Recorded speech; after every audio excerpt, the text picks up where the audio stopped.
Hey, so I'm here with Simon Roy, who right now is running a Kickstarter for his latest book, Refugium, and it's going pretty well so far. I think it's above $30,000 at this point. So, on a $18,000 goal. So it's, crushing its goal and doing very well. It's like about a third into the campaign, so there's still a long way to go. But it might be more like halfway or two-thirds by the time you hear this. But how you doing? How you doing, Simon? Pretty good. Watching the numbers relentlessly. Are you Um, on Kick Track?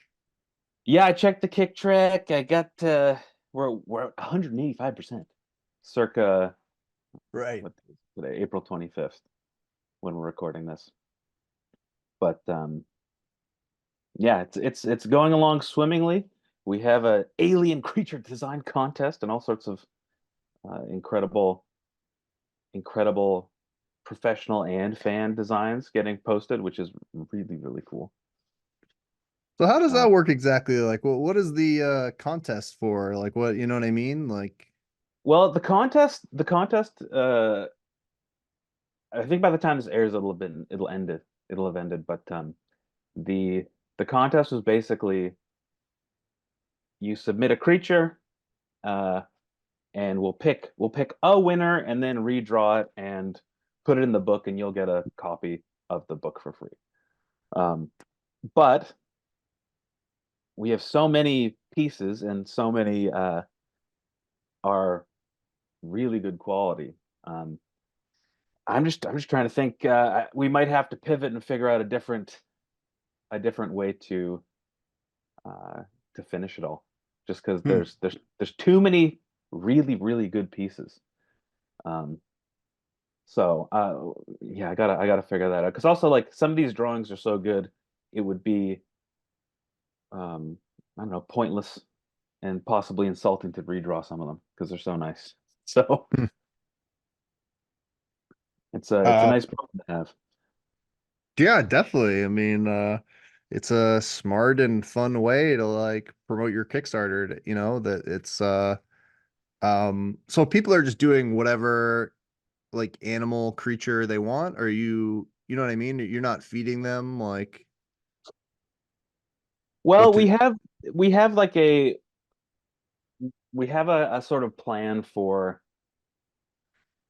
all the native species of the planet. Like there's five major like clades or families of alien creature that people can riff on. Um, so the idea was basically, you know, look at the clades, think about a cool ecological niche, make a creature. Um, and people have done that very well.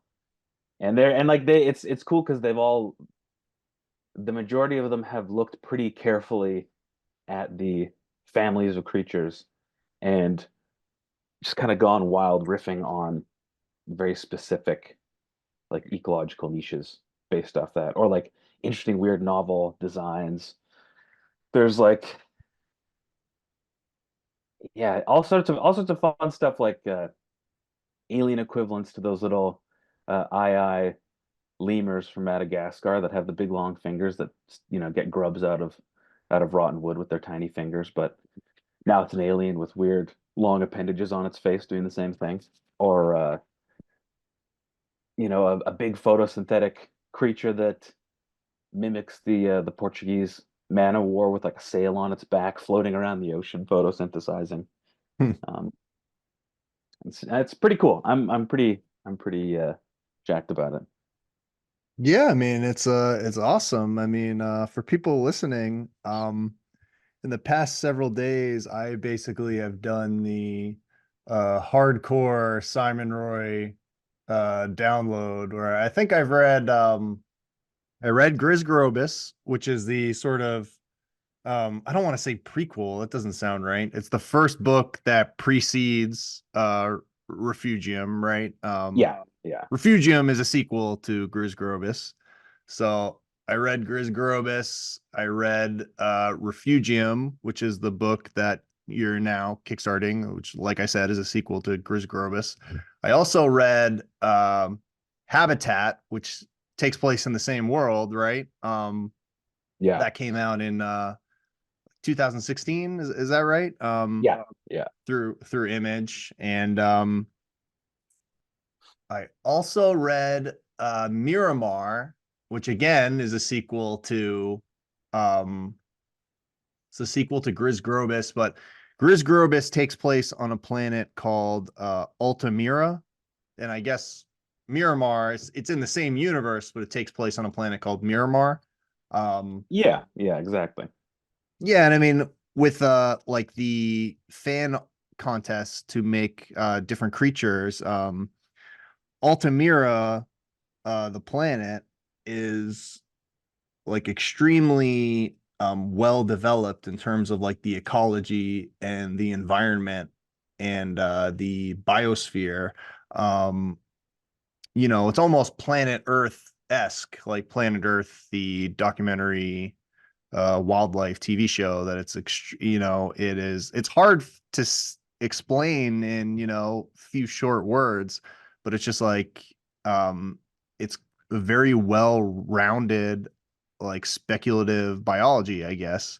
And I was just wondering if you could talk a little bit about that. I mean, it goes even as far as to say, okay, the Eastern Hemisphere and the Western Hemisphere, and it's to me, it's very reminiscent to me of like, because we're all obsessed with this right now, of very reminiscent of Dune. Um, However, not to be sacrilegious or whatever, but it's almost more like there's almost more resolution on this because you're seeing pictures, you're having long text, not long, not long in a bad way, but there's text getting into the biology of all these creatures, whereas Dune is somewhat limited in that it's in the form of a novel. You're not seeing pictures. I'm ranting and raving too long, so No, don't worry. um, Yeah, because like the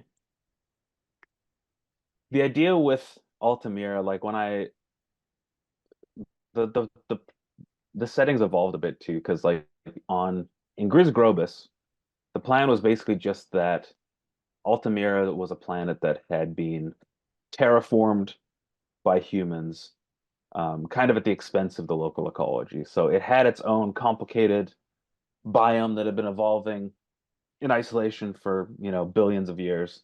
And then humans came along, decided to settle it, bombarded the shit out of the planet with all these genetically engineered trees that would help, um, change the atmosphere into something a bit more human appropriate, change the overall ecology into something that humans could exploit better. Um, so for Grizz Grobus, that was basically it. So like everything just kind of felt like it was a rural, mountainous, forest-covered planet that had been kind of forcefully made into that over the course of 1,000 years. And in Griz Grobus, I think there's like two or three aliens that kind of pop up in little tiny corners of the book, but it's not a focus of the story. Um, so with Refugium, I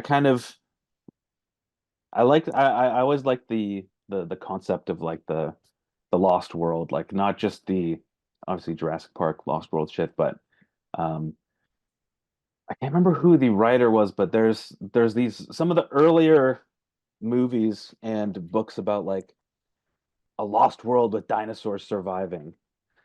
Um it's a trope that's been kicking around for a while. So there's Kazar, who is the Savage Land, which is like hmm. under an ice sheet or something like that.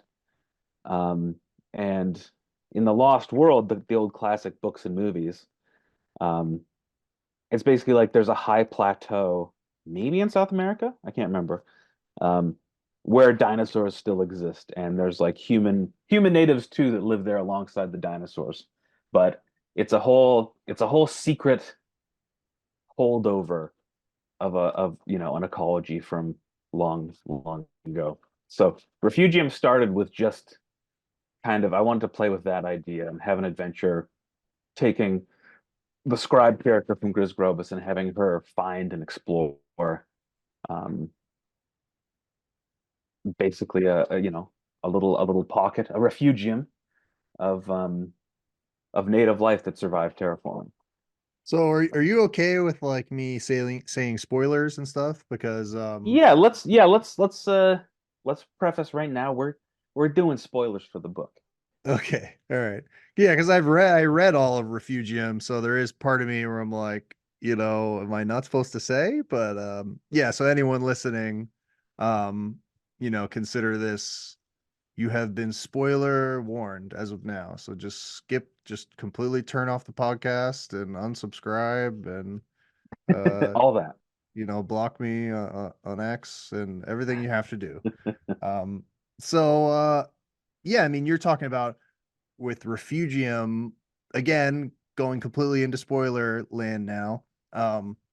There's sort of like a giant ice sheet on the planet, and they track this monster to this inside these caves that are like there's a like you're saying there's like a pocket uh within the ice of like because there's no way out really, there's no way in, it's within this sort of ice cave, giant ice cave.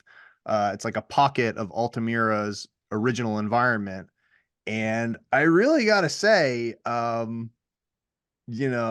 when I got to this point in the book, like in my notes, I'm just like writing like it's like a towering achievement of imagination. It's like a fully realized world.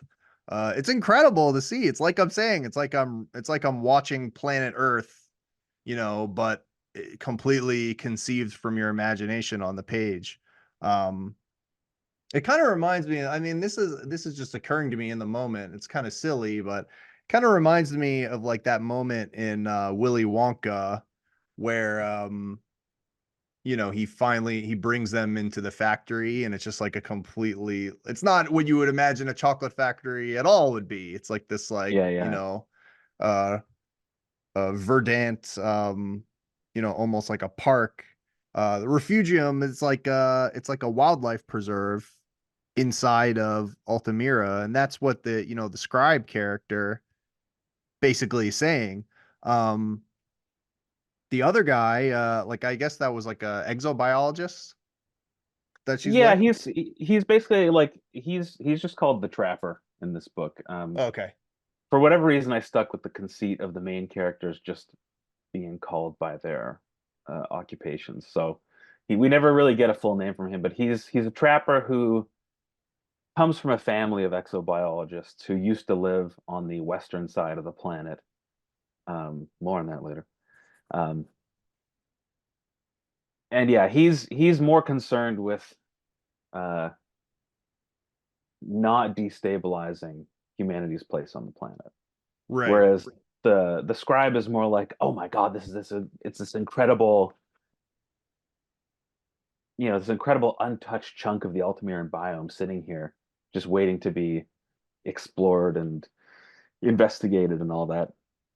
Right. And Uh, he's like, let's completely pretty much sterilize this area because this has threatening giant monsters, yeah, giant it is creatures in it. exactly. It is giant monsters that could also, see mean the end of, you know, human rule on the planet. And since presumably there's like probably a couple million people kicking around on the planet, uh, he's rightfully concerned about mankind's livelihood. But actually, just as a side note, to the two little side notes, the actual refugium itself is initially based off of this very, very cool uh, sinkhole forest in China, Hmm. where like a big sinkhole, basically like a big sinkhole I think opened I up. know what you're talking about. Yeah, it's It's like it's it's it's these very iconic images of basically like a forest in a giant cave where like, part of a mountain collapsed and left this big hmm, open pocket, and then stuff fell into the hole and a whole little forest grew up in this gigantic, gigantic cave. hmm. Um, so With sort of like a big skylight that allows the light to get in. exactly, exactly. And just also as a side note too, one of the coolest parts of working on this project was I had a bunch of ideas for this stuff, but I didn't really have any ideas for plants or all sorts of other ecological niches. So Jordan K. Walker, who drew and wrote all the guidebook stuff, he basically became the Altamira alien life art director for this book. Huh. Um, which was really cool. So he like designed all the weird plants and shit like that. And then we talked about too, like, okay, if this how would the sinkhole forest not just get crushed under the glacier? It's like, okay, well, there's a bunch of like geysers and hot springs that keep the temperature up and keep the ice from completely swamping the area. So it's like a little tiny, pocket of temperate rainforest basically under the ice with like a little, there's a little there's a little hole in the glacier. So if the people of Altamira had airplanes, maybe they would have spotted it at some point. Hmm. But It kind of reminds me of for some reason in my YouTube algorithm, I've been getting this guy who I forget his name, but he just makes like terrariums, you know? oh yeah, He'll make like permanent terrariums where it's like a big jar that has all the elements needed for like a self-sustaining ecology, and then you seal the jar, and the idea is, you really don't mess with it beyond just like exposing it to light. Um, yeah, and if there's you this put all the right parts in, it'll survive. Right. Yeah, it'll completely. I mean, it's a little different from Refugium in the sense that that's exposed like to the atmosphere. But yeah, I mean, the idea is it's a totally sealed container, and it has little bugs in there that'll eat, mold and detritus from the plants. It has decomposing plants. It has like a layer of soil, rocks underneath the soil, so like drains. There's moss in there. It depends how crazy you want to be. Like there's this guy, I recommend people check this guy out.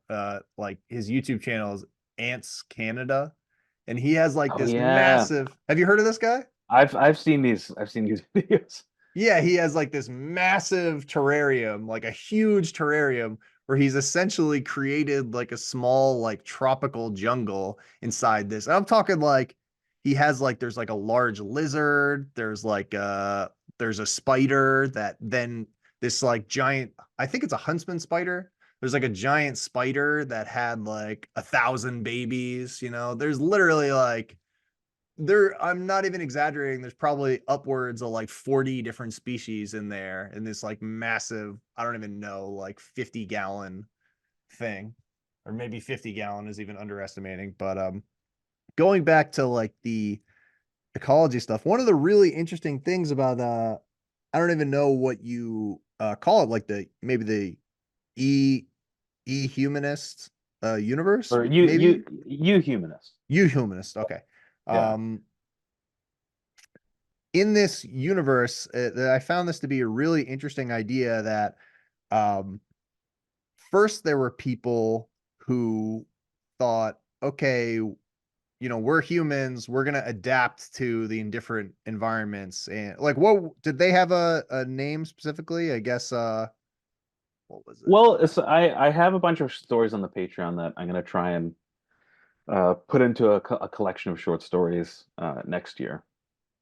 Um, Like the but Cronians?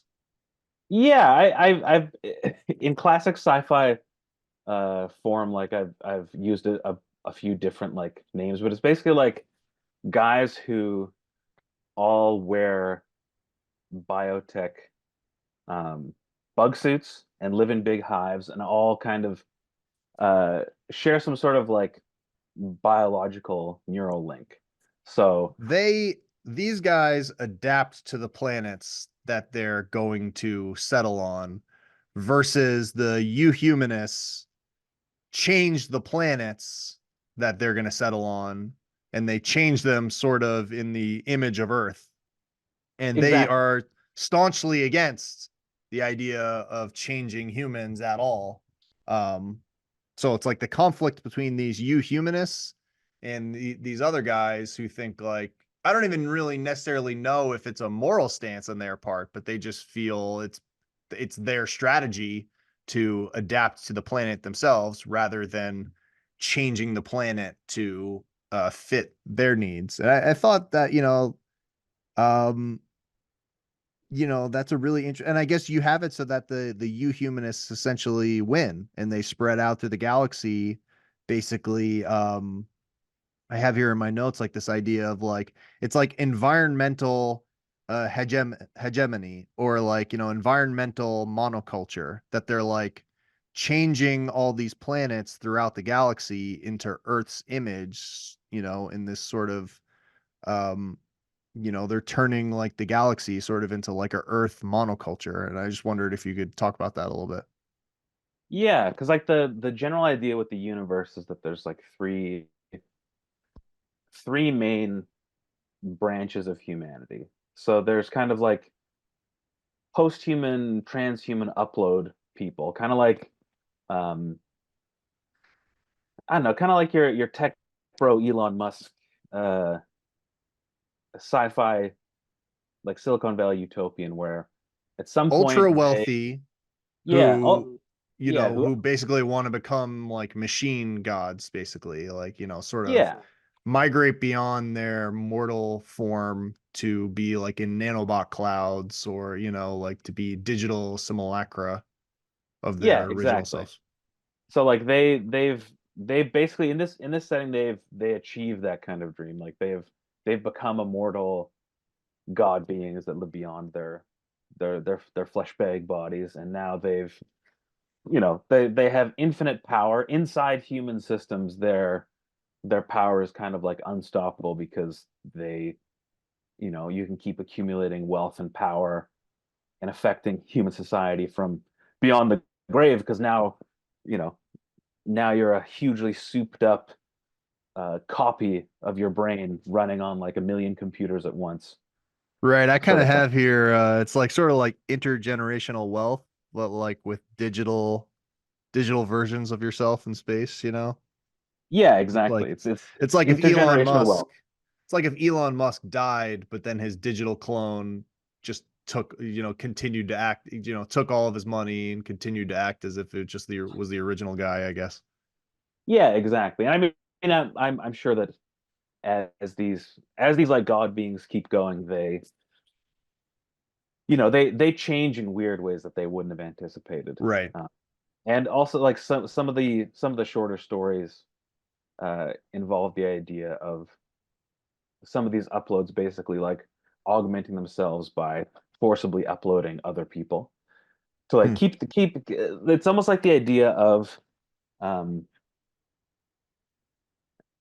like thinking of agriculture. Monocultures are vulnerable to parasites and viruses and stuff like that, because if you have like a trillion heads of corn with the same genetics, if some parasite or virus or disease or bacteria figures out how to start eating that corn, your entire gigantic crop is going to be vulnerable, because now it can be because the genetics are the same for the entire thing. So the idea with this is that like some of these uploads start to kind of like internally diversify by absorbing more people into themselves.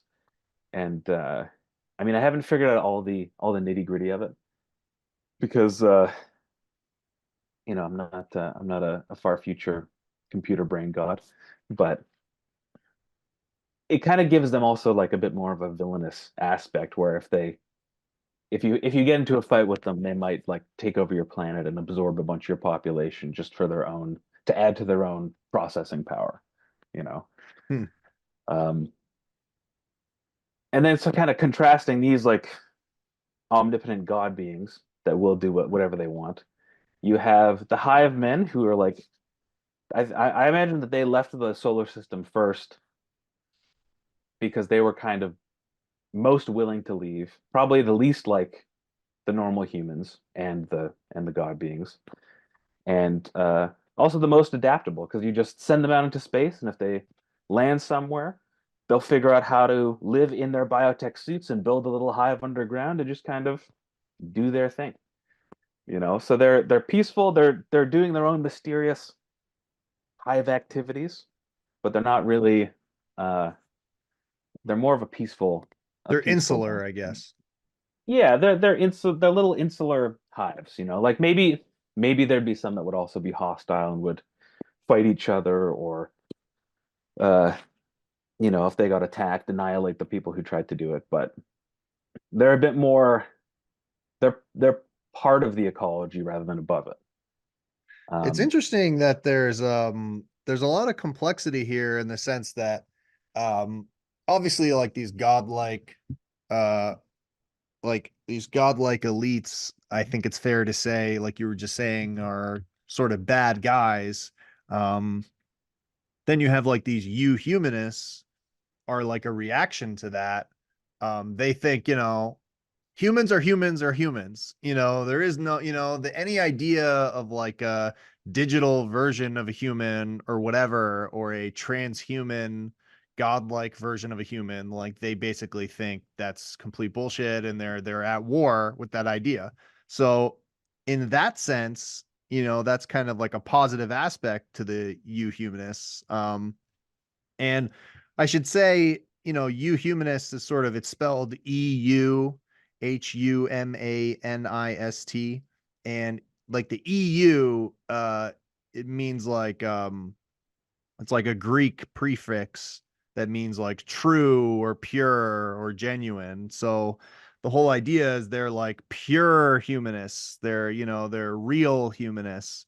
Which is kind of a good idea, but it's just there's a lot of complexity there that they kind of become bad guys in the sense that like we were just talking about, terraforming multiple worlds into this monoculture that's now, like you're saying, it could now become vulnerable to other things, because if you turn all the trees into one planet onto these genetically engineered earth trees that are designed to essentially terraform the planet, okay, now those could be highly vulnerable to I think in Refugium you kind of have like a is it correct to say like a lich, I guess? Like a or like a lichen sort of. Yeah, like a lichen. Yeah, sorry, lich. Is lich actually the Well, lich is is, yeah, lich is more like the undead beast, but right, a lichen. lich is light, a lich is like the guy from Stranger Things or whatever, like or Dungeons and Yeah, yeah, Dragons. So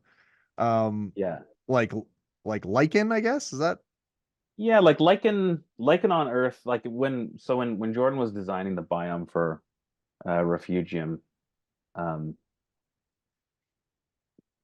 so he like Jordan did a lot. I mean, I'm surprised by this. Jordan was a lot of the yeah, he really drove a lot of it, which was again very fun for me because I basically like I presented him like these are my rough ideas for alien. Like I gave him three different families of creatures, I think, or maybe even just two.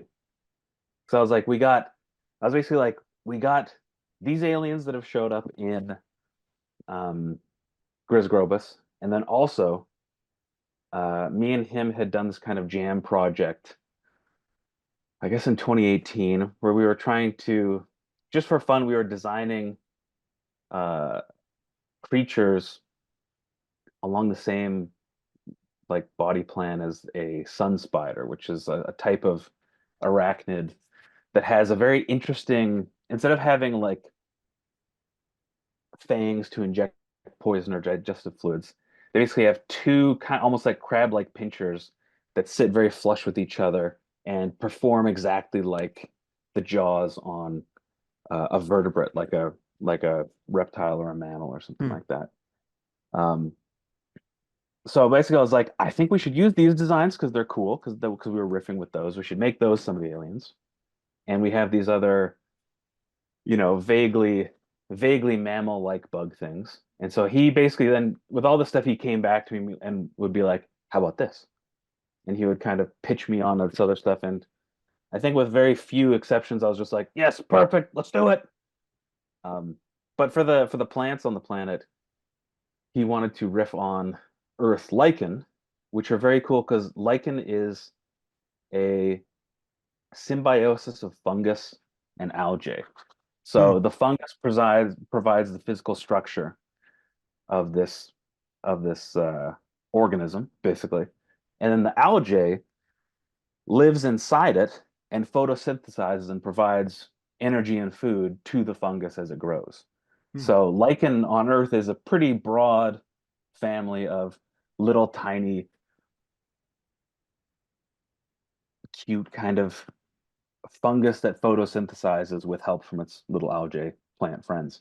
Hmm. And his idea was basically like, how about all of the plants basically on this planet are, an Altamiran equivalent, where it's a symbiosis between photosynthetic algae or an algae equivalent and a fungus equivalent. Um, which I thought that sounded very cool to me. So we went with that. Yeah, I mean, I'm just like as you're talking, I'm just looking at a thing. It is crazy how just like lichen is just literally, if you look at a diagram of it, it's like algae is just incorporated into the structure of the lichen. It's just crazy that they're two distinct organisms that have like made this weird symbiosis. It's like pretty interesting. Um, It's super cool. And like on Earth, there's also different species of sea slug and stuff like that that end up doing a similar thing where they have symbiotic algae living in their skin, photosynthesizing, producing energy and food for them. So there's a whole clade of life on Altamira now that Jordan designed that basically does the same thing, where they're called pentapods. So they're like five-limbed, big giant creatures that have these big, almost sail-like structures full of full photosynthetic symbiotic algae. right, Um, yeah.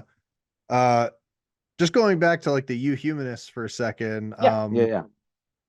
I just think it's very interesting how like you have a lot of complexity here that uh ostensibly they're good guys, right? Except kind of not, because they're the way that they're colonizing all these planets, they're essentially it's basically like going into like a national park and like completely destroying it. Essentially, they're doing that on like a massive galactic scale. And also they, you go into you have this piece on your Patreon called I think it's titled "A Brief but Official Missive About the Euhumanists and Their Universe." And basically you get into in this sort of like text piece saying how the euhumanists had like a big war with like the hive men on Mars, and it's just very interesting that it's a war between humans who are changing the worlds that they settle on versus humans who are changing themselves to adapt to the worlds. And correct me if I'm wrong, but my understanding was that basically that like the euhumanists won, and sort of completely their attitude is if we stumble on a world and there's like hive men here, no problem just completely wiping them all out, like zero issue with that, just completely destroy them, completely genocide them, no problem with that at all. It just kind of there's a lot of complexity here that like yes, the ultra elite, godlike people are bad, and the euhumanists are probably good for being against them. However, they're not, it's not like a black and white thing. They're also bad too for terraforming all these planets and, having no problem.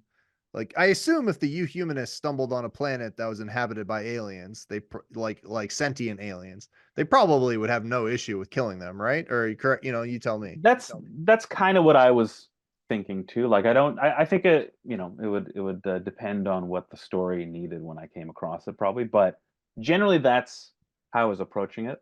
And in that Patreon piece, I typed a little bit about how much like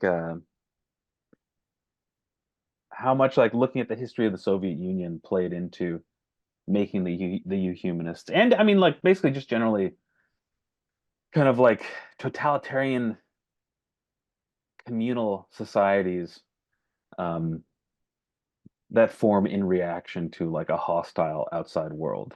So for the Euhumanists, they in their minds they're beset on two sides by um, you know post-human upload gods who don't give a shit about them and who could destroy a whole planet that the Euhumanists are living on just to like make more matter to build a solar system sized supercomputer to do whatever mysterious computing they feel like doing. Um, and so, given the fact that they kind of live in the shadow of extermination, it's easy for them to justify doing whatever they basically it's like because it's like a wartime revolutionary setting. um they feel justified in kind of doing whatever they have to in their minds to feel secure, which Right. I Yeah. I figure is mean, like it's a pretty human reaction to a threat, you no, know. definitely. I mean, you get into I may be mixing things up now, but you get into sort of the idea that there was like a communist resistance um to essentially, I mean, again, correct me if I'm wrong, to essentially like the ultra elite upload gods. And very accurate to real life, like you say here in the Patreon piece, how like, these pockets of resistance are essentially too scattered and not not united enough to be successful. It just reminds me of like it's like you're describing like the American left, basically, you know. Uh No, no, no, totally. Well, because like even it's another thing why the Soviet Union's a good is kind of my model for this thing, because starting in the 1800s you have lots of little communist attempts at revolution, like in I think it was anchor after the Franco-Prussian War in the 1870s, something like that, where there was a revolution in Paris, basically.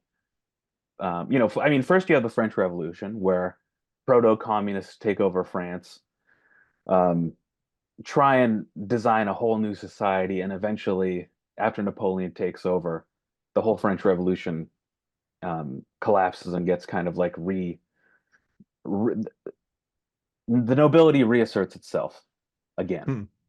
And It's then in kind the of 18th, interesting to think. I mean, like, I struggle with understanding Napoleon, to be honest with you, because there was this big movie recently, and I struggle. It's like I honestly, to this day, I still struggle to understand, like, how did this guy just became emperor? Like, I don't fully get it, but yeah, the I movie don't didn't think do a the great job yeah, I don't of think of the movie showing did you. a good job of like making it clear.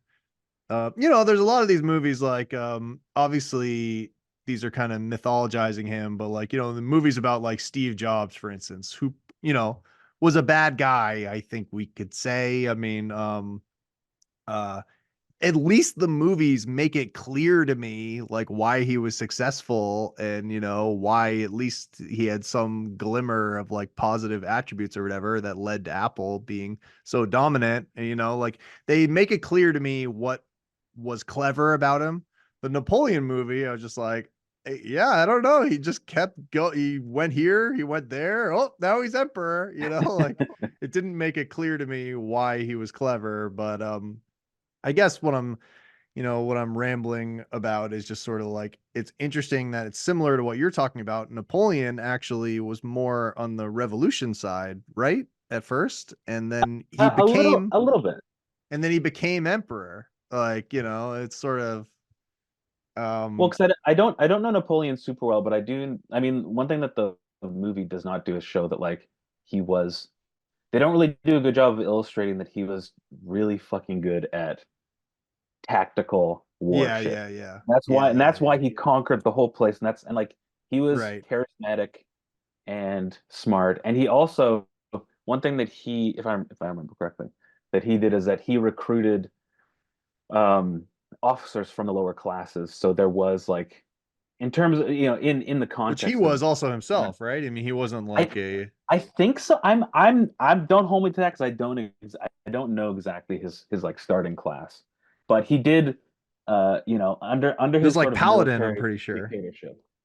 Yeah, like under his military No, dictatorship, okay. there was a bit of room for social mobility, Yeah, I mean, whereas there wouldn't be that in this is other a in little other bit of societies. a this is a little bit of a sidebar, but I'm kind of kidding a little bit when I say like I completely don't get it, because I actually did try to research a little bit to understand. I mean, I think one of the big things he figured out is it used to just be you'd line up armies and you'd have like a line of armies, they're both facing each other across the battlefield, and you would all just shoot at each other, right? Like everybody would shoot at each other like in like kind of like a line. You'd shoot cannons in a line, you'd shoot guns in a line, you'd just shoot at each other, like two lines shooting at each other. What he figured out, like one of his big innovations is concentrate all the cannon fire, all the gunfire, like concentrate it onto one point, and then a weak point preferably, and then pierce through. And then once you've broken that point, get all your men to rush through the point that you've now just opened up. And I think he was supposed to be like a master at figuring out exactly where that weak point was going to be. Um, it just turned out that I don't even really remember what is it, the Waterloo, like the final battle that he was, Yeah. you know, ultimately defeated at, even after returning. It's just like it was very clever for a while, but it was just like not it was not an unbeatable strategy, I guess. Is they basically they figured it out, after a while. But Well, yeah. I'm highly simplifying all this because I'm even saying like as a dumb American, I still to this day do not completely get it. Like just this guy fucking became emperor. Like I still don't 100% you know understand. But Because I think in his case there was also like weakness and division in the leadership of France at the time. So as he basically like, I mean, kind of like Julius Caesar, um, and other kind of like warlord type guys, like he had a lot of success on the battlefield. He had all these soldiers and allies who increasingly were like, this guy's pretty cool, you know. But I mean, I don't yeah, want to talk too much about Napoleon because I also right. don't know that much about Yeah, Napoleon. no, I'm That's definitely really on the shaky ground let's myself. Yeah, I'm let's I'm let's not saying let's up not get front. too digressed. I'm saying up front, I fully am like, I do not, I still to this day don't fully get like this fucking guy. He just became emperor. Like, all right, you win a few battles, you just become emperor. Like, okay, I still don't understand. I blame It that sounds on like Ridley Scott. you got some reading to do. Obviously, you got some Yeah, I reading to have do. read a I mean, little bit about it. I know that there's a Um, lot of stuff written about Napoleon too. There's infinite books.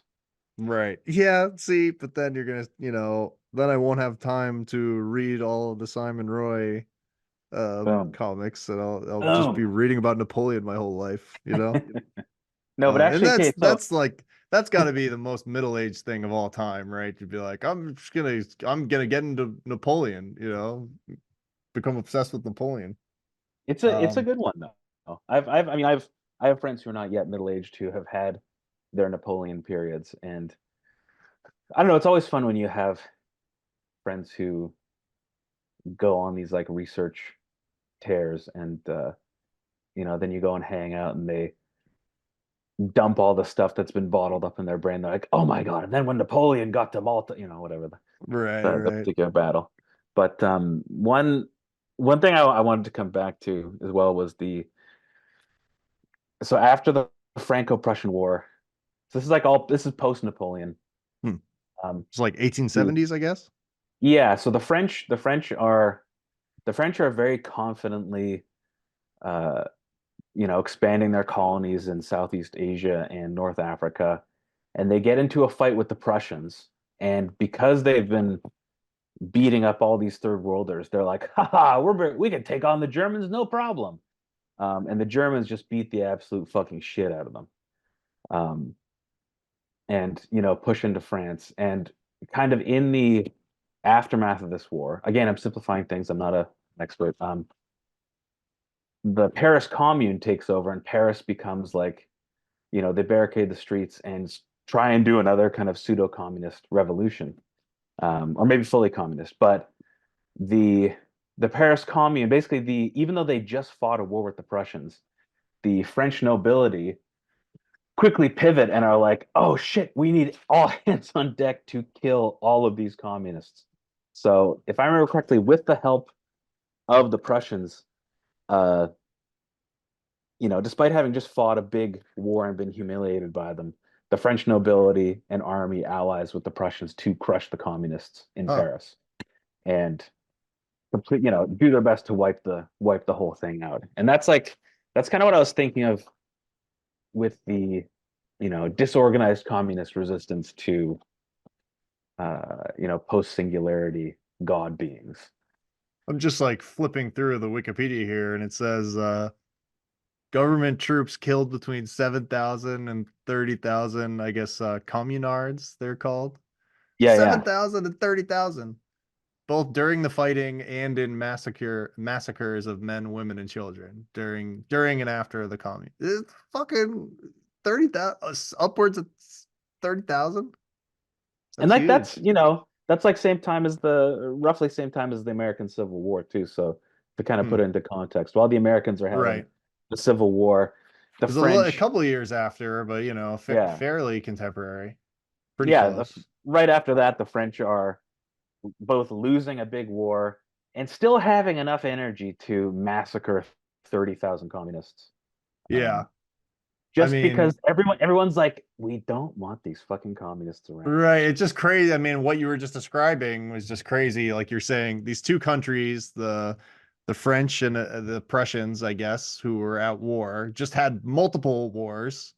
Now we're like, let's team up actually to crush communism, essentially. Yeah, which happens a lot, and so like I kind of imagine in our far future where the rich have become another species basically, and are controlling the planet. You'd probably have lots of attempts at organizing resistance that would get crushed, but the idea is basically that the humanists, kind of like the Bolsheviks in Russia, are a group that managed to actually pull it off.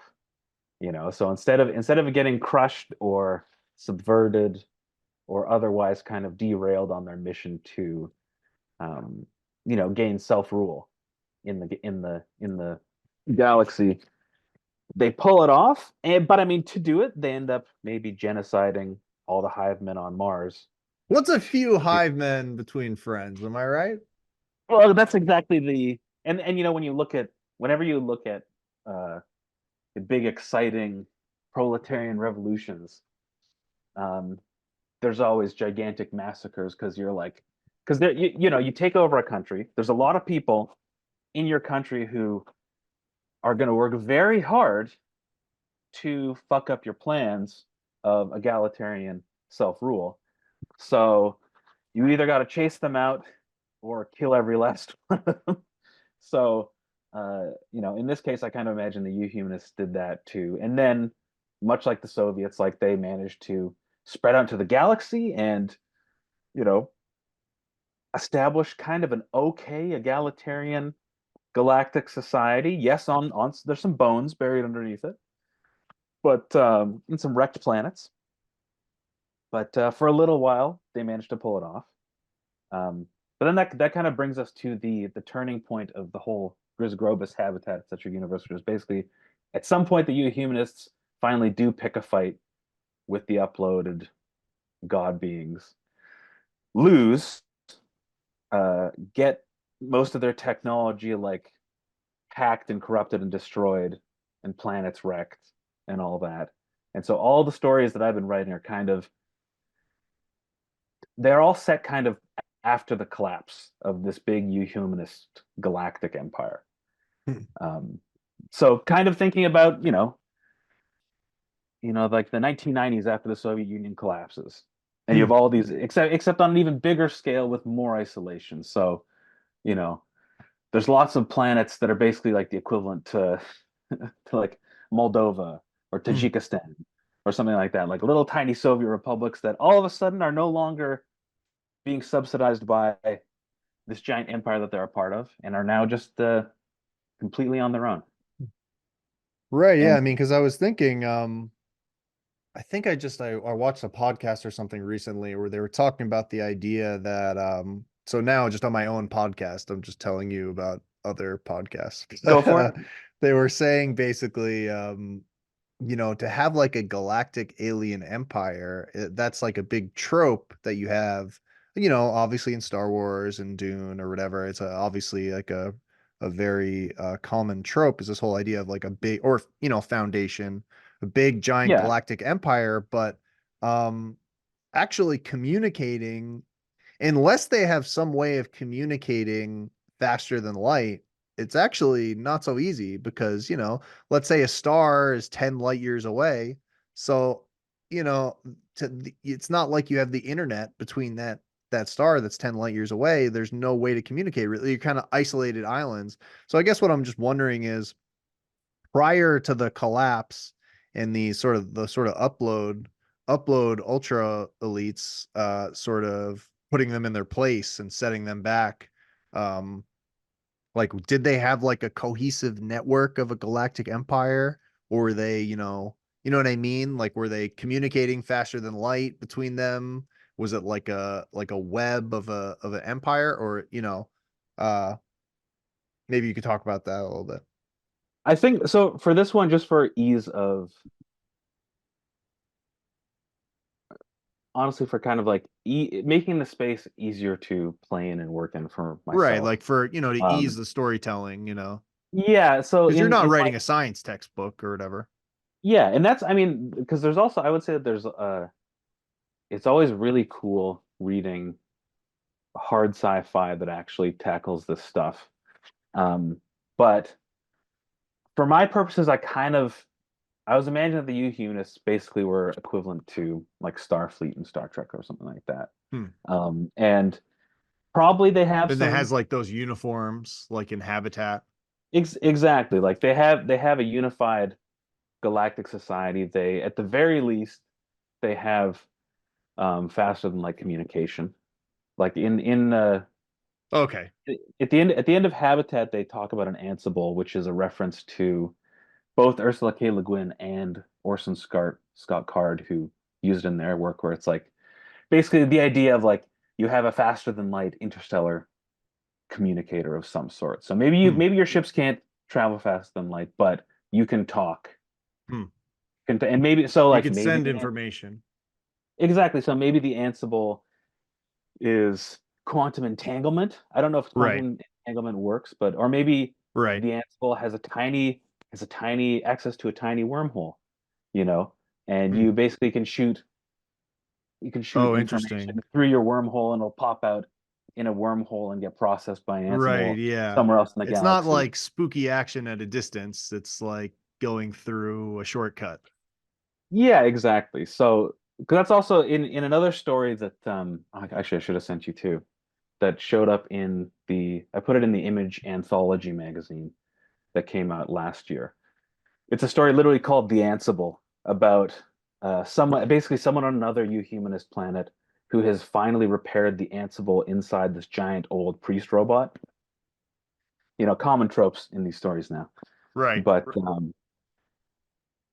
basically, in that I just kind of touched lightly on the idea that the whole galactic civilization was held together by the Ansible and people being able to communicate across almost infinite distances. Hmm. But then the evil post-humans, one of the ways that they would get around and punish and destroy humanity would be by infiltrating and like writing the Ansible signals and then using, different sorts of 3D printers and matter assemblers and stuff like that on the other end to Right. So build themselves war bodies and then destroy the planet. So like they sneak in through your phone line, take over your 3D printer to make themselves a body, and then wreck your house and leave.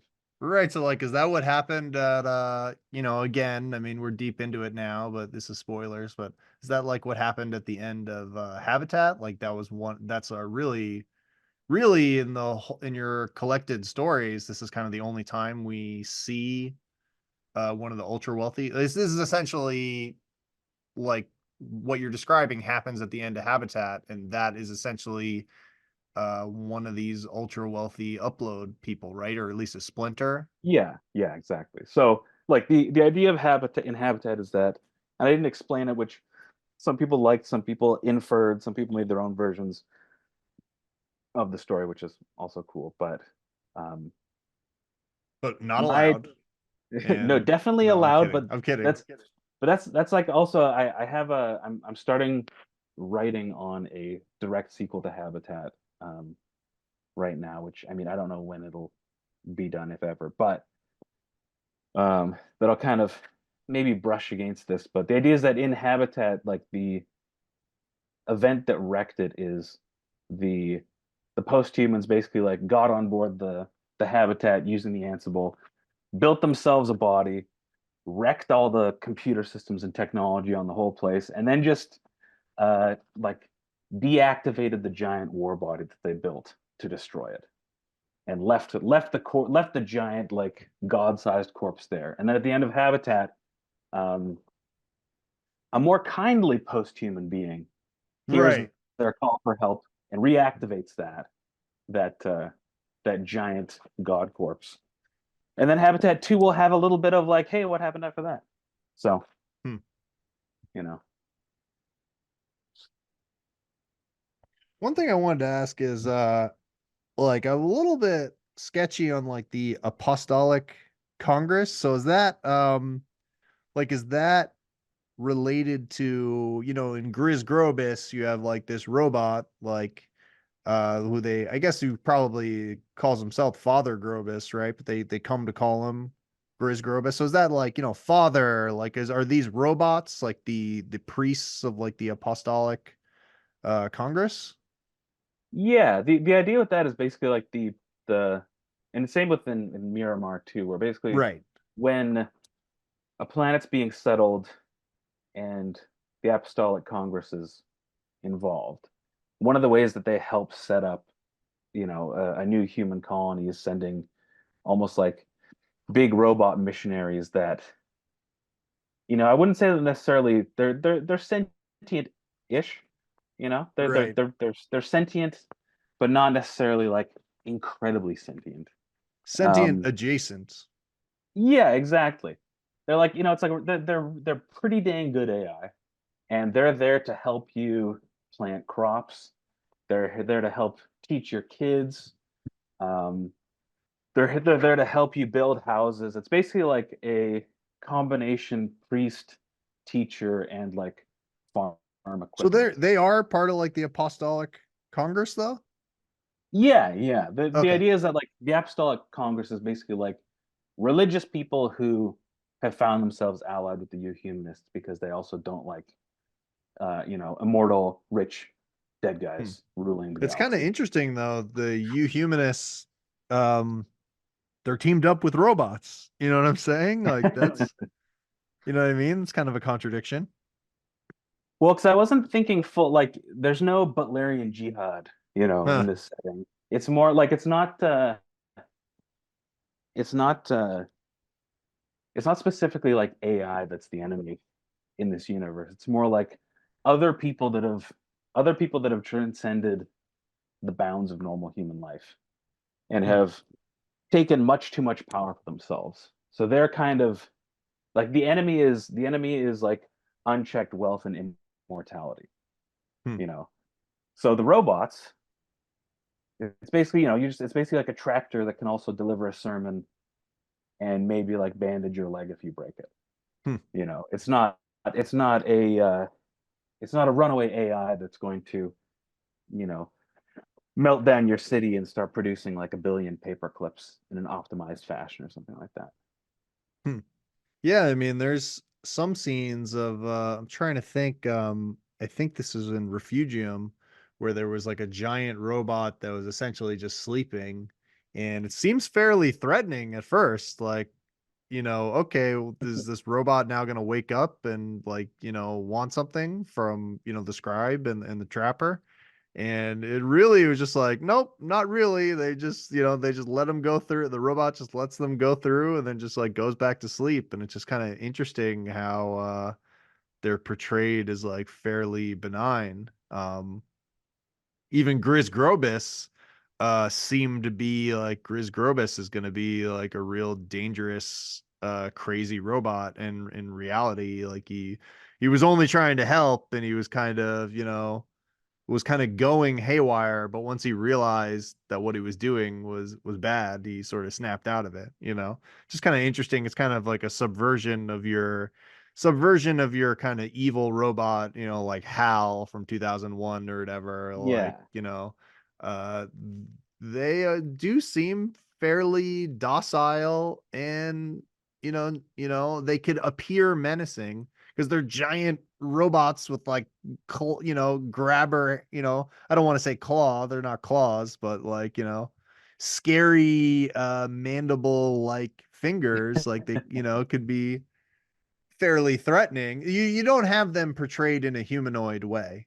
Would you agree with that? Yeah, yeah, yeah. Because like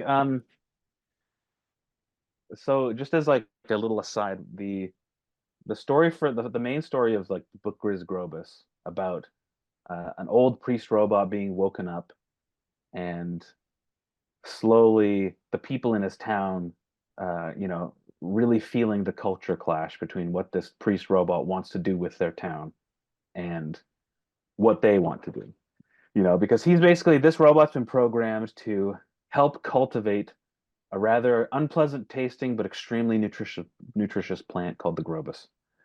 And um, when they wake him up, it turns out that he was deactivated long ago because he kept trying to force Grobus down people's throats, and they all resented him for it.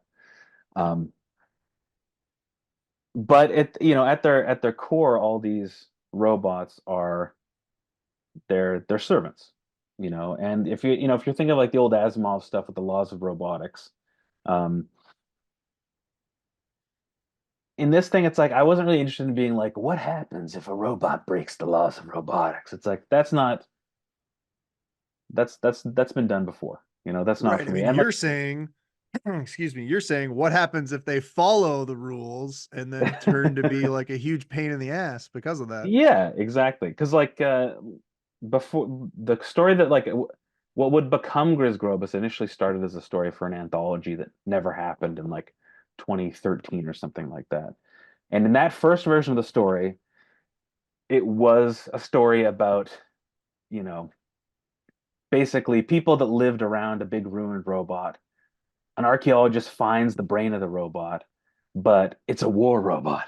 And all the locals are like, oh, let's put the brain back in. And the archaeologist is like, no, don't. And then they do. And then the robot kills everybody. That was like the original story, which is much more classic sci-fi bullshit, which is like, the twist is everybody is killed by the robot. The like sci-fi short stories are plagued by the twist is everybody dies. Um, so I've been and like that's where my instincts go too. I'm not going to pretend they don't, but I try and fight those instincts. And so all these stories where there's like a annoying or menacing robot, um, the point is not like is the robot going to rip a guy in half? It's more just like how does this robot as a character fit into this little setting? Like in Miramar, like how is this robot going to help his village live well? Hmm. How is Griz Grobus, aka Father Stanley, going to um, serve his purpose as a servant of his people and of his congregation, even when they don't want him to. So how like what's the how do these robots stay useful in worlds that have moved past the uh, the setting that they were brought there for, basically? And so it's like a little bit the robots are a little bit of a stand-in for traditional religion in general in some ways. But Right, yeah. I mean, you have this great moment in there where like Father Stanley, like the Griz Grobus, essentially they realized they could take out his like computer basically and put it into a like sort of like a medical robot where like the Grobus harvesting robot really has no use for them because they have their own food and they have their own sources of food, and it's just like there's really no point to growing like fields of Grobus. It like serves no purpose for them at all. And so basically they're able to convince them like if we put your brain in this medical robot, like the medical robot may actually have valuable information that we need. And so like can you see how like what you're doing here, tilling this field of Grobus, does nothing. But if you go in the medical robot, like if you allow us to do that, like you may actually, be able to help us in some meaningful way. And it just kind of was like an interesting thing where like Father Stanley basically was like, all right, fine, you could deactivate me, put me in that, and it's like it's just interesting that I think after doing like a big download of all your work in the past few days, the thing I notice is that um a lot of times violent conflict is resolved through like, actually, let's not fight each other and let's just not do that. And I think that's kind of interesting and good. Like, it's, you could see going a different way with that Grobus story to be like, okay, we're gonna fight the robot. It's all about fighting the robot. We're gonna forcibly take his brain out and put it in the other thing. Like that could have been the big climax, but instead it was rather like, we're gonna talk to this guy and through reason convince him to like be our friend, basically. And I think that's kind of a repeating plot structure in some of this, like in Griz Grobus, you have this story of a goose that is inhabited by a like war god, essentially. And again, I'm skipping around here and this is spoilers, but essentially the resolution is that like through living as this goose with like with this cook that is like trying to protect them during this war, the war god is actually like, I don't even like war anymore, like I'm gonna become like the god of feasts. And the whole war is completely diffused by this war god is like, okay, transforms a cannon into like a giant vat of beer, like transforms your sword into a cup of soup, like you could have had a big giant battle, I'm saying. Instead, the resolution was just like, actually, why don't we just like not fight each other and be friends? And I don't know. I think that's like a positive, uplifting thing. Like maybe you could talk about that. I mean, that's obviously a deliberate choice, I think, on your part. Yeah, I think for Griz Grobus especially is like when I was writing it with Jess Pollard, that was a big thing that we were both focusing on was like how to get into this story and not just have it go in standard, dire, bleak, bloody ways. Which like I mean again, I enjoy those sometimes, but um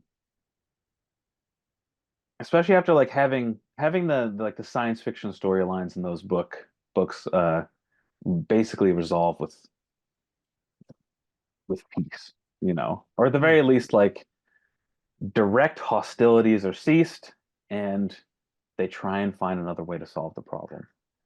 Which is kind of like in real life, most wars that don't end in absolute annihilation for one side or the other, or complete abject defeat and retreat, generally end with like even if you fight for a few years, eventually you're both going to have to come and negotiate about what you want to do, you know. So Hmm.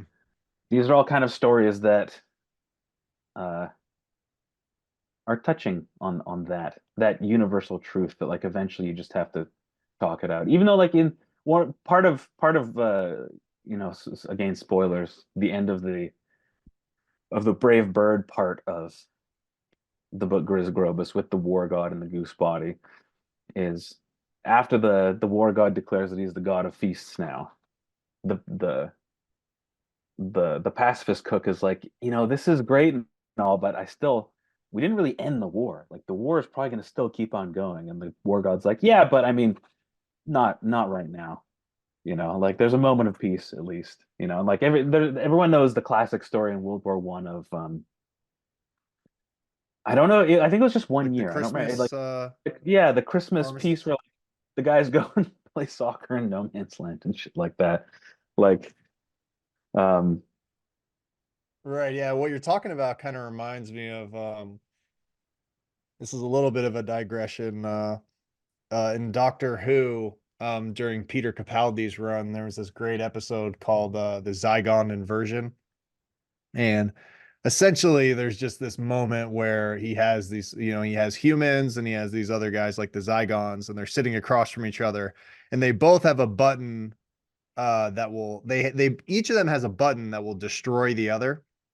yeah. And essentially, he's saying like, you push this button, it'll destroy the other side, but they could push their button and then they'll destroy you.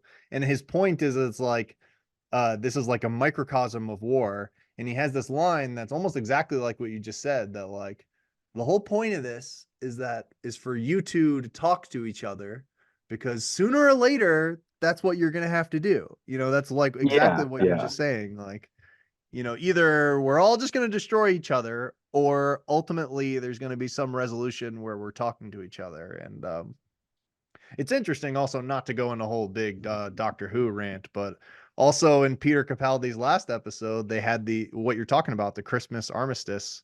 Is they showed that in that last episode, which was kind of cool. But uh, switching gears a little bit, Yeah. unless you want to talk about Doctor Who for like 3 hours. I like Doctor Who, but I'm not as well versed. Like I watched a ton of it and I like it. I like it in the same way that I like um, like Star Trek Next Generation. I really love a nice tight show with one-off episodes. I Yeah, I adore mean, I it. really like the format of like self-contained episode. There's a big part of me that thinks I kind of wish comics would go back to that, where like each issue is a self-contained story, and it's not ending mid-sentence to be like, you got to see what happens next week, bro. Like, come back, spend more money, please. Like, I get where they're coming from, that there's a business aspects that, like, if each issue is a self-contained satisfying story, how do you get people to buy more cigarettes? Like, it's not, Yeah, if that's you have one cigarette and then, oh, I don't need any more cigarettes for the rest of my life. Like, that's bad. Like, you need people to. that's totally fair. But I mean, and again, they got around that in the 90s when TV was formatted differently. I mean, right up until Right, like a the mid TV. 2000s, they basically were like, well, the hook is not some big long exhausting storyline. The hook is you like the characters and you get to spend an hour with them every week doing Right. I mean, something you think cool, about shows like The Office, for instance. There is a serial continuing nature to it, but also every episode is pretty much self-contained. Or like, maybe a better example is like, probably the best example is like X-Files. I don't know if you're like a big X-Files Oh, I guy, but fucking like, love X-Files. Yeah. yeah, like every episode is like a self-contained, okay, we track down whatever, like the monster of the week, I guess, to use sort of what has become like kind of a pejorative term. Um, However, there's like an overarching series arc that, there is a continuing serial story, but you could watch pretty much any episode of X-Files and get it, and it's totally, you'll end the episode being like, okay, that's the end of the episode, and the mystery continues. Like, we don't know like what the smoking man was up to in relation to this, but pretty much we figured out, okay, what, I'm making this example up, but like, okay, what we thought was a vampire was really like whatever, an aborted super soldier attempt by the government or something, and like, boom, Yeah, yeah. like, mystery resolved, like, story over in however long an X-Files episode is. But I guess Well, yeah. sorry. Oh no, I was just gonna say I do really like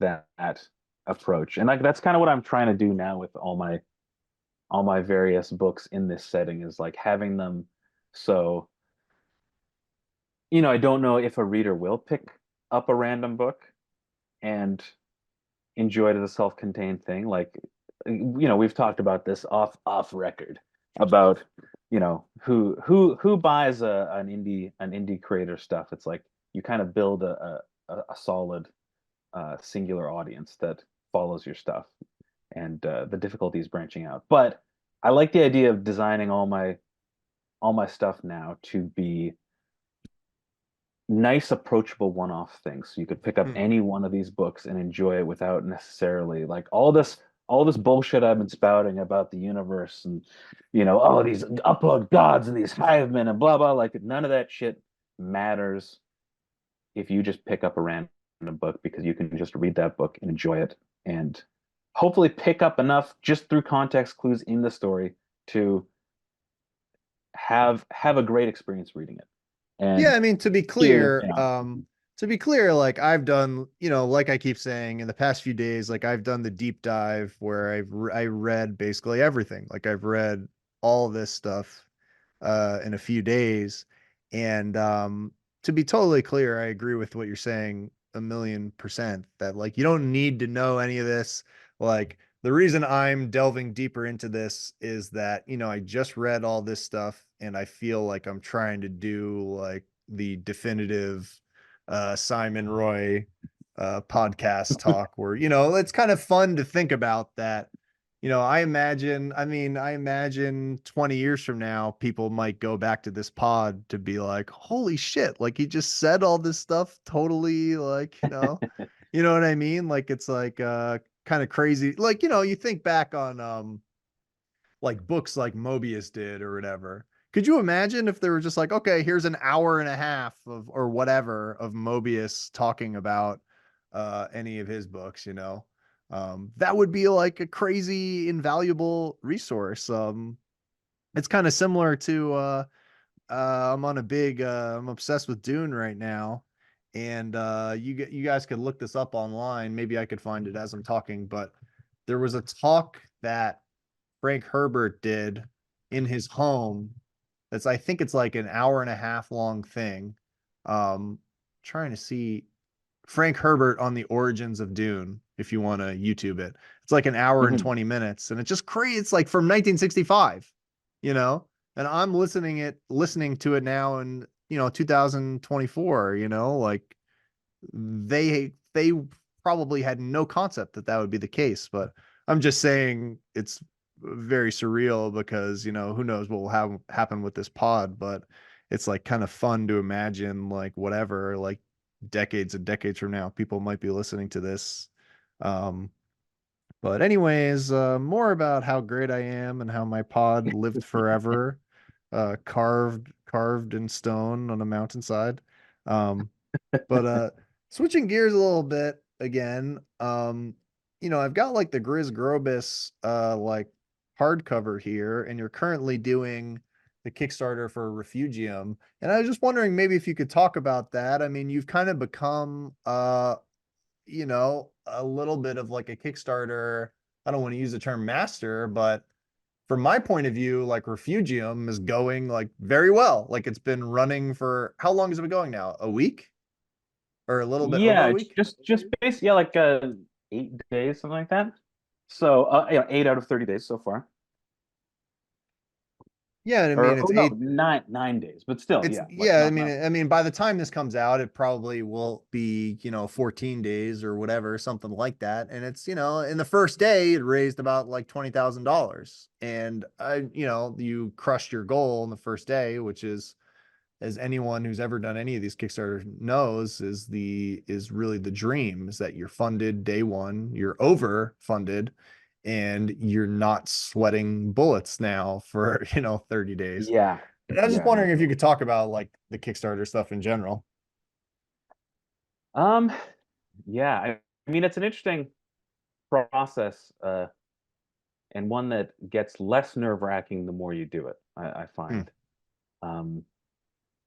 One thing that I was a little worried about with this one was I did a Kickstarter in last November for the book Miramar, and the my plan was to have the books for that project ship before I started this campaign, but the timetable just barely didn't line up. So basically, everybody was getting their books as I was announcing this new Kickstarter, um, which is for me, I think that's a little suboptimal because immediately asking people who support you to give you more money for another book after they've just got one in the mail feels a bit grabby Hmm. and invasive.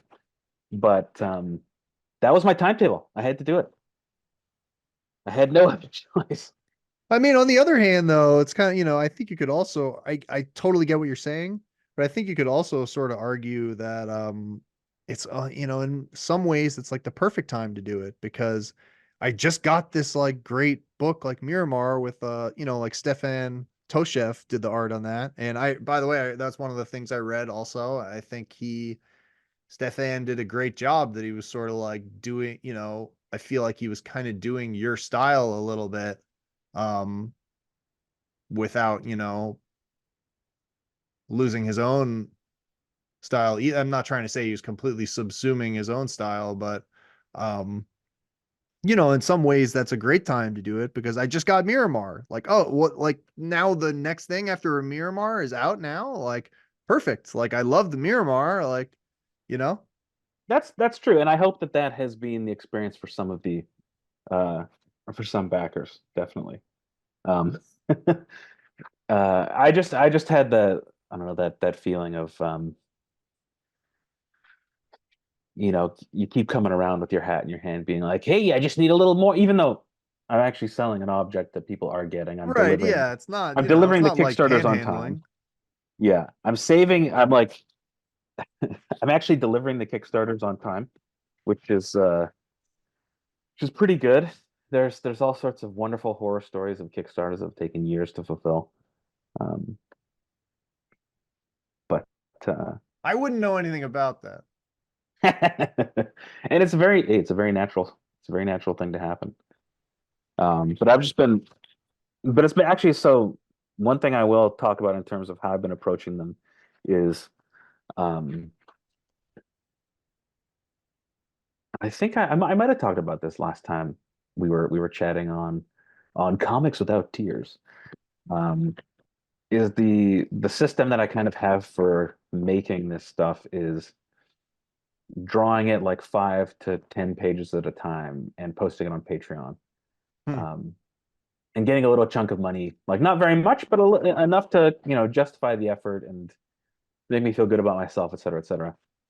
Um, and then not launching a Kickstarter till the book is basically ready to go to print.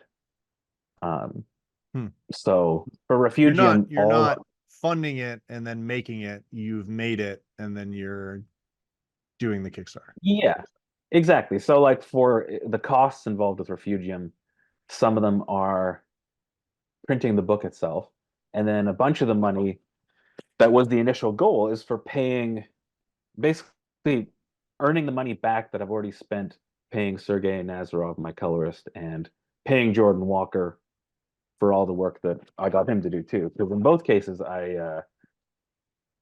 like when I kicked off the project, I was feeling pretty good from the last Kickstarter. So I was like, you know what? I'll throw down some money. This has been working, and yeah. So basically, the Kickstarter is to earn off the money I've invested into the project, and then if it goes beyond that, then hurrah, hurrah! I get to actually pay myself, which is really nice. Um, which is the end goal of all these is to actually make money for yourself. Hmm. But whether or not that happens, it depends on the project. No, I But mean, I think you're doing pretty well on this one. I mean, I have to yeah, that's imagine you're that's that's making kind of some how. amount of money.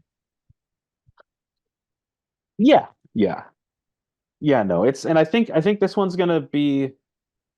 I don't know Simon, how much do you make per breaking down. year? Maybe you could just tell the listeners exactly the amount of money.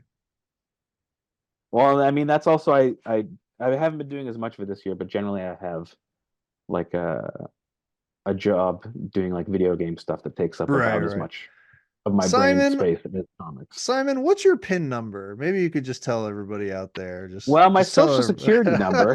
her. Well, I that's what I wanted to say, but I was thinking like, Canadians how, I don't even know how, do you guys have a social security number? How does it work up Oh, there? we got him. We got him. Okay, all right. Everybody's It's got yeah, a structure. number, I guess. Everybody, yeah, the great beast has all our numbers and forces us to take the numbers. But So yes, I what mean would like you, I mean, from my perspective, the Refugium Kickstarter, I mean, I don't mean to be too flattering, but like it's absolutely killing it. Like, maybe you could talk about sort of your strategy. I mean, unless you don't want to give away your evil master plan. Um, maybe you could talk a little bit, like, for people who maybe have never done a Kickstarter, or maybe they have, but they're looking for advice, because again, I'm probably ranting and raving too much, but a common thing that I see is that people really have this idea that Kickstarters are struggling right now and they're struggling to get funded. And, I see one like Refugium and it's like pretty much killing it. And I'm just, I don't know. Maybe you could just talk about like what's the strategy? Like, how do you have a successful Kickstarter? Like, what should you do? What shouldn't you do? That kind of thing. Um, so when I first got into this, I reached out to Matt Emmons, who you should maybe reach out to too, just for the podcast, because he's like another Oh yeah, interesting definitely. self-funded maniac.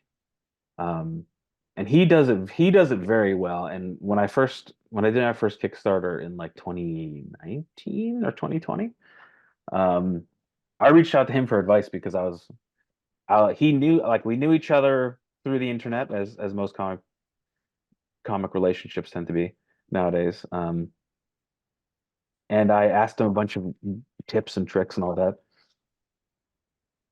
And he had lots of very good kind of general tips for me in terms of, like posting on certain days of the week, posting all the time, um, little things like trying to, without being, too hokey about it, trying to inspire, a bit of excitement in the project that you're trying to sell through a variety of things. So like maybe you're teasing parts of the cover before you launch the Kickstarter. So when the Kickstarter launches, you can be like, and here's the beautiful cover we finished, you know. Or stuff too, like having stretch goals so you can have things to post about and get people excited about, you know. Um, so you can always be like, oh, we're 50% towards such and such a stretch goal. Oh my God, it would be great if we could, join us, get there. Um, so there's kind of lots of little general tidbits like that in terms of how to promote the Kickstarter. Um, and Refugium is a little different because I tried two new things that I hadn't done before, um, which were basically I got in touch with a YouTuber named Curious Archive who makes um, all sorts of YouTube videos, but the ones that I was thinking about when I reached out to him were about kind of speculative biology, science fiction themes. Because he had done a video on a project I did with a friend long ago about, what if the dinosaurs hadn't gone extinct, and what if there was a race of intelligent dinosaurs? What would their culture look like? What would they look like, et cetera, et cetera. And he did a video on that. So I was like, I know he likes my stuff. Maybe he'd like to do a video and we can, he can drive a bit of traffic to the campaign, help me promote it, and he'll get a bunch of content that he can turn into a video and monetize. So, Hmm. everybody wins. So that's a new thing that I've tried for this Kickstarter. And the other thing is doing a kind of going in the same direction, was kicking off a alien design contest, which I think will be finished by the time this podcast is posted. But basically, like showing people the different clades of animals in Altamira and inviting them to design a creature that would fit onto the ecosystem of the planet, for a chance to have their alien included in the book and to get a free copy of the book. So these are both new kind of general promo things that I've been working on for this Kickstarter that I didn't do for the last ones. Because the other for Griz Grobus and Miramar, my main like extra marketing things were um, soliciting pinups from artists that I know and like, and especially for Griz Grobus, was trying to get interviews and review and like advanced reviews in comics journals and websites, um, which both of which worked out well. Um, I didn't manage to get many interviews or reviews lined up before I launched Refugium. Um, so yeah, I don't know. Each Kickstarter, I always feel it's like each one's an experiment Hmm. where I'm trying a different way of selling a book, And luckily, Refugium had this kind of inbuilt speculative evolution, speculative biology aspect that I've been leaning into for promotion, which we'll see in the long run whether it is a huge success or just partially successful or what. It's not unsuccessful, but we'll see if it's like I don't think that it's necessarily uh I can't do this for every book because I'm not doing books that have the same subject matter. Right. Um Right. It's not necessarily modular because not yeah, every like book will be like about speculative biology in this way, but exactly, like I can't just slot it would be the smart move would be basically developing a system that I can successfully slot every single book into, but unfortunately, that's not how my brain works. And no, yeah, I'm but I not, mean, I could you know. see, I mean, I do think I could see how in theory, like this could apply to other things. Like, I guess I'm kind of showing my cards here a little bit, but we had talked about this idea about like a comic involving like cars and racing. And so, Yeah. just for that, like you could imagine, design your own car, you know what I mean? And then that could potentially be in the story too. Similar. I mean, it's kind of interesting.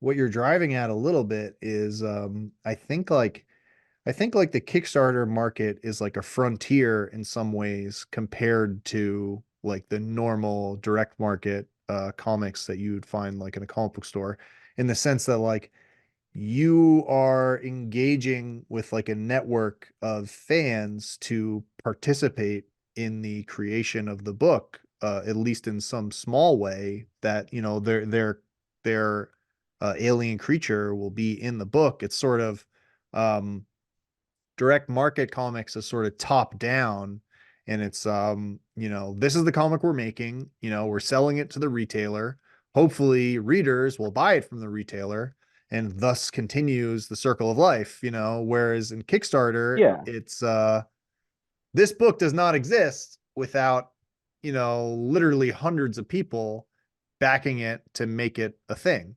So it's sort of, instead of top down creation of the book, it's sort of, bottom up. The network of people is sort of validating the existence of the book, and it makes sense to engage them in a way that they're also participating. They're literally participating in the creation of the book in the sense of funding it, and then they're sort of also participating in the sense of like that you could contribute a creature to this sort of ecology.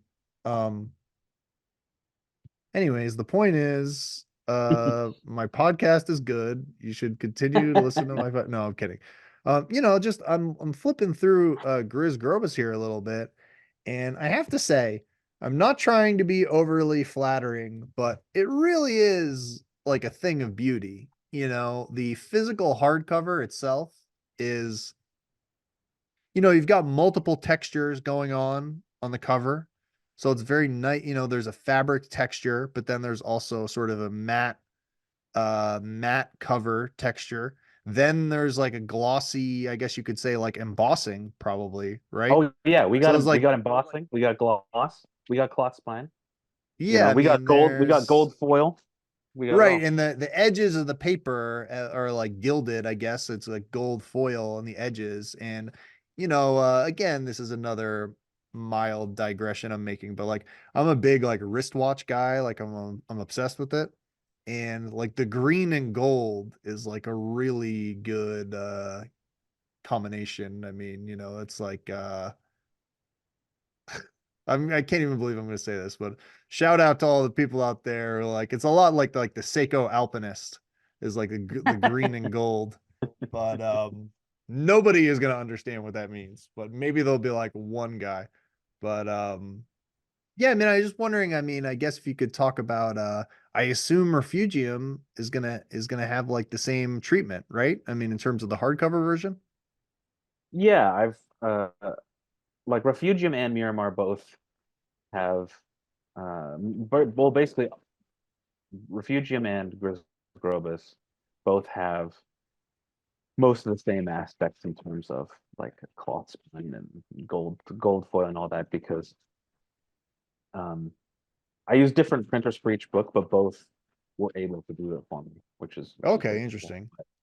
Um I think too the big thing for me is like doing this not as a doing this for a specialized market and not just trying to sell to, your average comic book store guy who comes in looking for something new and is curious. Right. I Um, mean, I have I to really do. say, if like I don't have Refugium yet. I'm not sure I have a hardcover of Miramar. I may, but I have to say, like you see Griz Grobus in like a comic book store next to other trade paperbacks. It's not this is like luxury shit, you know? Yeah, It's yeah. not, it's gonna completely blow out of the water like any other, like the typical trade paperback is like, first of all, most of them are not hardcover. The ones that are hardcover are not like this. Like this is like next level shit. Well, and that's like I was very keen on trying to make it as like a really beautiful object. Like I was super inspired. I have this limited edition copy of Ursula Le Guin's The Dispossessed. Um, Hmm. I I ordered it on, I think, from Abe Books or something like that. But it is it was the big inspiration for like really going buck wild on the production for Griz Grobus and for other books of mine, because it was basically a oh yeah, so it's a special collector's edition printed with gold foil on the edges. It's red, it's leather bound, and it has um,